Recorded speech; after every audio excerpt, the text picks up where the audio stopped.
তোমরা যারা উপবৃত্তি 2026 শিক্ষার্থীরা রয়েছে, তোমাদের সত্যি কি উপবৃত্তির টাকা দিতে যাচ্ছে? তোমরা অনেকে কনফিউশনে পড়ে গেছো, অনেক দিন ধরে তোমরা উপবৃত্তির টাকা পাচ্ছ না। তো তোমাদের কি হতে যাচ্ছে এই ভিডিওতে A to Z জানিয়ে দেব। দেখো, তোমাদের উপবৃত্তি 2026 টাকা নিয়ে তারা বারবার নোটিশ প্রকাশ করছে, যেটা কিন্তু স্বয়ং উপবৃত্তি শাখা থেকেই কিন্তু তারা এই নোটিশগুলো প্রকাশ করছে, যেখানে তোমাদের বেশ কিছু পরিবর্তনের কথাও তারা জানিয়েছে। তো তোমাদের উপবৃত্তি 2026 টাকা দেওয়া নোটিশ নিয়ে প্রথমেই যে নোটিশটা এখানে তাদের বলা হয়েছে যে তোমাদের উপবৃত্তির টাকা দেওয়া নিয়ে সভা করা হয়েছিল, যেটা কিন্তু 9 জুন মঙ্গলবারে উপবৃত্তি শাখাতে তোমাদের উপবৃত্তির টাকা দেওয়া নিয়ে একটা সভা করা হয়েছে, যেখানে বলা হয়েছে যে তোমাদের জুলাই ডিসেম্বর 2025 যে বকেয়া বছরের কিস্তির যে উপবৃত্তির টাকাটা রয়েছে এবং জানুয়ারি জুন 2026 চলতি বছরে যে কিস্তির টাকাটা দেওয়া রয়েছে, এই টাকাটা বিতরণ সংক্রান্তই তারা মূলত সভাটা করেছে। এটা তাদের নোটিশে তারা ভালো করে জানিয়েছে, যে যেটা তোমরা অনেকে কনফিউশনে পড়ে গেছো যে তোমাদের কোন উপবৃত্তির টাকাগুলো দেবে, সেটা হলো তোমাদের জুলাই ডিসেম্বর এবং জানুয়ারি জুনের টাকাটাই দিবে।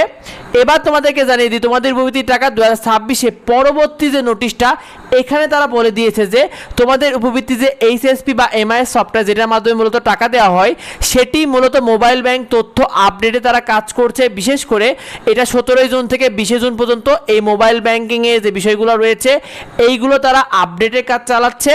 এবং যাদের নগদ অ্যাকাউন্ট তোমরা যারা দিয়েছিলে, তোমাদের নগদ অ্যাকাউন্ট যেটা অভিভাবকের নামে এনআইডি কার্ড দিয়ে ভেরিফিকেশন করা না থাকলে তাদেরকে করতে হবে, এটাই তারা জানিয়েছিল। তোমাদের একদম তোমার যে অভিভাবক, তোমার উপবৃত্তি ফর্মে যার অভিভাবকের নাম লেখা আছে, তোমার পিতা বা মাতা যেই হোক, সেই অভিভাবকের নগদ অ্যাকাউন্টটা তার নিজের এনআইডি কার্ড দিয়ে ভেরিফিকেশন হওয়া লাগবে।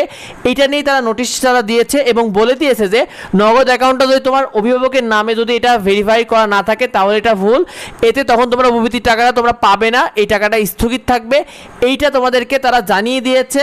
সুতরাং তোমরা এতটুকু নিশ্চিত থাকো যে তোমরা যারা ষষ্ঠ থেকে দ্বাদশ শ্রেণীতে রয়েছো, তোমাদের উপবৃত্তি এইচএসপি বা এমআইএস সফটওয়্যারের মাধ্যমে তারা এই বিষয়গুলো আপডেট করার সাথে সাথে তোমাদের তথ্যগুলো যদি সঠিক থাকে তাহলে তুমি দ্রুত টাকা পেয়ে যাবে, কারণ তার নোটিশেই বলে দিয়েছে যে বিতরণ সংক্রান্ত সভা করেছে।